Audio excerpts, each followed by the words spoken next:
Hi, welcome back to Sruthi and Vishwa's World. Today we're going to be continuing the book The Bungalow Mystery. So let's see Chapter 2. Chapter 2, Uninvited Guests. For an instant, Nancy panicked. Would the girls be able to steer clear of the menacing rocks? A collision seemed unavoidable. "We'll be killed," gasped Helen. "Row to the left, Laura," Nancy commanded. "It's our only chance." With a burst of energy, the rowers turned the boat and deftly avoided the jagged boulder. An oncoming wave pushed them farther out of danger. "There's a cove ahead," Laura shouted above the wind. "We'll try to make it." In another 5 minutes, they reached the cove. Here, the water was comparatively quiet. "Thank goodness," Helen murmured. "Oh, you girls are wonderful." As Nancy's oar struck a sandbar, she dropped it and quickly stepped out into water up to her knees. Laura followed, and the two girls pulled the boat up onto the beach. Then they helped Helen Corning step onto firm sand. "How do your arms feel now?" Nancy asked her. "Better," Helen replied, "but I'm freezing." Her teeth were chattering. Nancy herself was cold. She squinted through the darkness and rain, trying to see where they were. It seemed to be a desolate spot. "Where are we?" she asked Laura. "Is there some place nearby where we can sit out the storm and get warm?" "The only place I know," Laura replied, "is a bungalow I passed a while ago as I was walking along the beach. It's to our right, secluded among the trees." "Sounds fine," Nancy said. "Let's hurry." The three bedraggled girls stumbled along the beach. Water oozed from Laura's sandals. Nancy and Helen had kicked theirs off in the lake and now slipped and slid in their soggy socks. Presently, the girls reached a small, concealed building, a 1.5-storied, weather-beaten bungalow, which stood a short distance from the water's edge. The upper level nestled into the steep wooded hillside.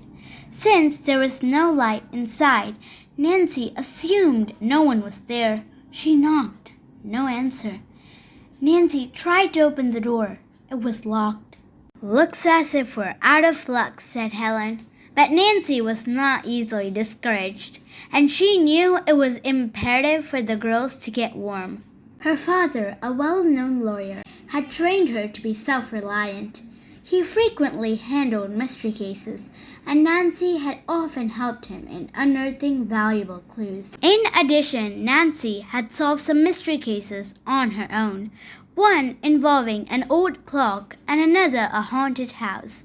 There, Nancy had aided its owners to discover a hidden staircase which led to the capture of the mansion's ghost. "I'm sure that the owner of this bungalow will forgive us for going in," Nancy said. There was a small window to the right of the door. She tried it and found, to her relief, that it was unlocked. "That's a lucky break," said Helen as Nancy opened the window. Fortunately, it was low enough to the ground for the girls to hoist themselves through easily. "Phew!" Laura exclaimed as the wind almost blew them inside. She helped Nancy close the window. It was pitch dark inside the building. Nancy groped around for a light switch, finally found one and flicked it on. A small bulb in the ceiling disclosed nothing except 2 canoes and a wooden bench which stood against one wall. "Maybe it's only a boathouse," said Helen, flopping wearily onto the bench. The girls noticed a narrow flight of stairs leading to the second floor. "I wonder," Nancy mused, "if we might find something up there to wrap around us, or maybe even some towels to dry ourselves off with. Let's see." Laura followed Nancy to the rear of the building. Seeing a light switch for the upper story, Nancy turned it on, and the two girls climbed the steps. To their surprise, the second floor of the bungalow was furnished with 2 cots and blankets, a table and chairs, tiny refrigerator, a sink, and a 2-burner electric stove. "We're in luck!" Nancy exclaimed happily. "Come on up, Helen," she called. Laura spotted an open closet in a corner of the room. It was well stocked with food.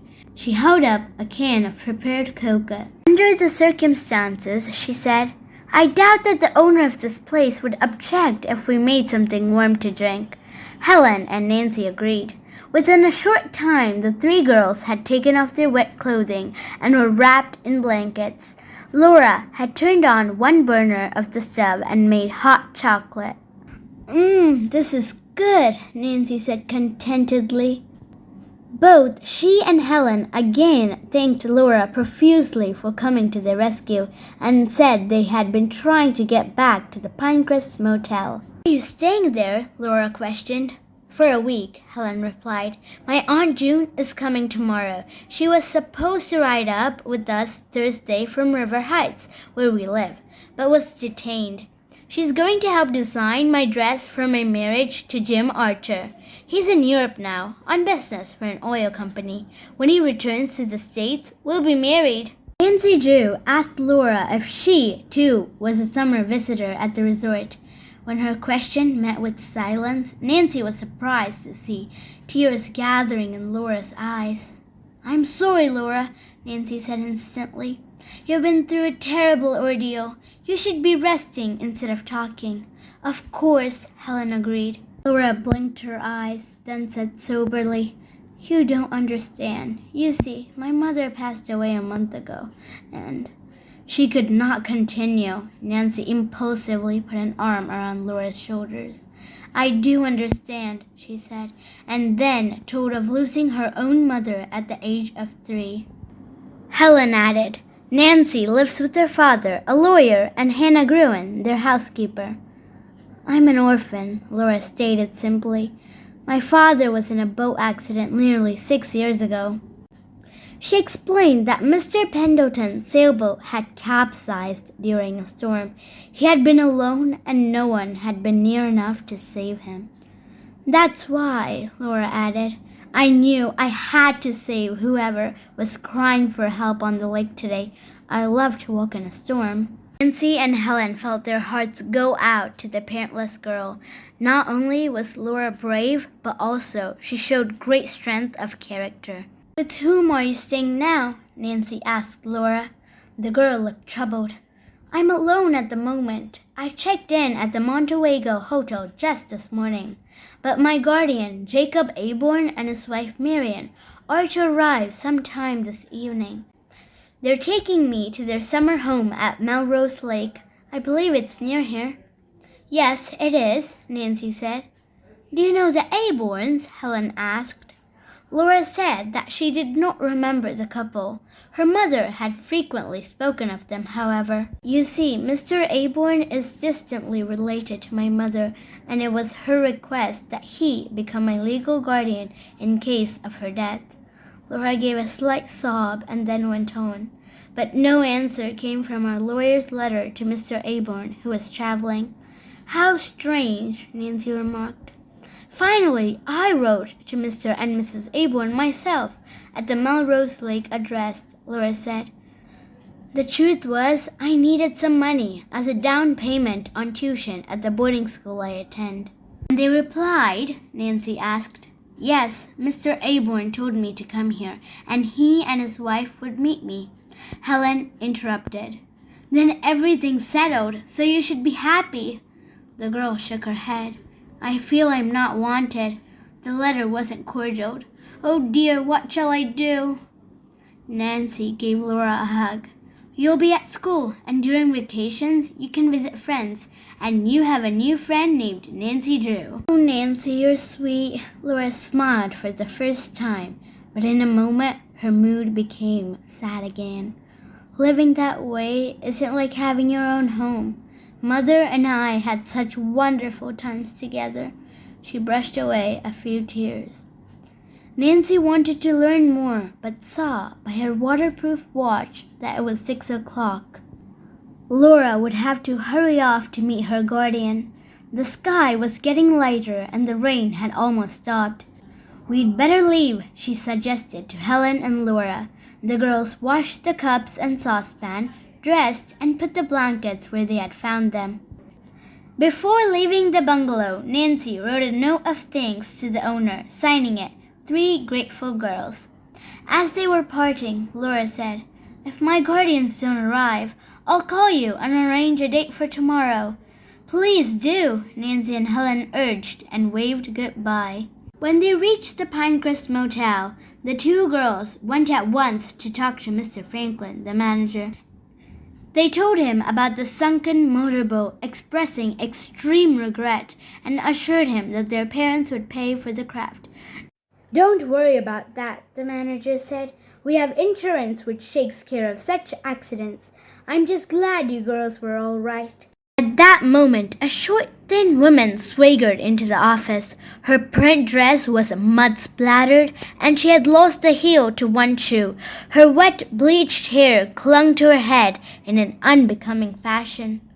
Ignoring Nancy and Helen, who were still conversing with Mr. Franklin, the woman said bluntly, "Is there anyone who can change a tire for me? I just had a flat half a mile away." "I am afraid not," Mr. Franklin apologized. "I'm busy in the office, and most of the help are off this evening." "That's great," the woman said angrily.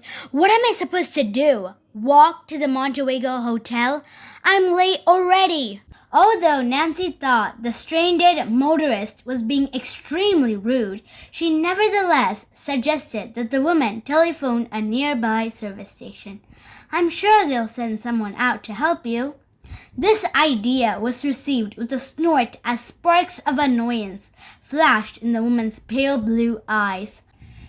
"I'll think about that," she said sarcastically, and turning, limped toward the telephone booth. She banged the door shut behind her. The three spectators looked after her with disgust, and Helen said, "Some people don't deserve a helping hand." The irate stranger was still in the booth when Nancy and Helen went off to find their room on the ground floor. After a bath and change of clothes, the girls felt better. A tasty dinner in the restaurant restored their energy, and they played shuffleboard under the floodlights. The next morning, as the two friends dressed, Helen asked, "Do you think Laura Pendleton will call us?" Helen was putting on Bermuda shorts and a candy-striped blouse.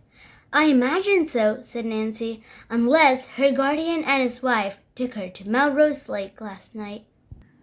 "How far is that from here?" Helen inquired.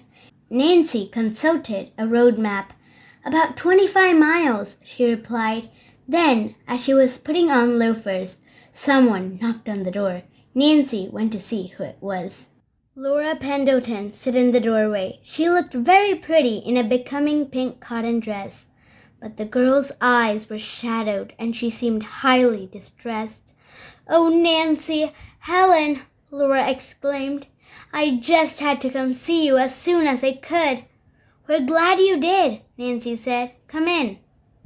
Before she could continue, Laura flung herself on Helen's bed and started to sob. "What's wrong, Laura?" Nancy asked, in concern, going over to her. Slowly, the girl sat up and wiped away her tears with a handkerchief. She apologized for her behavior, then said, "I don't think I'm going to be happy living with the Aborns, at least not with Mrs. Aborn."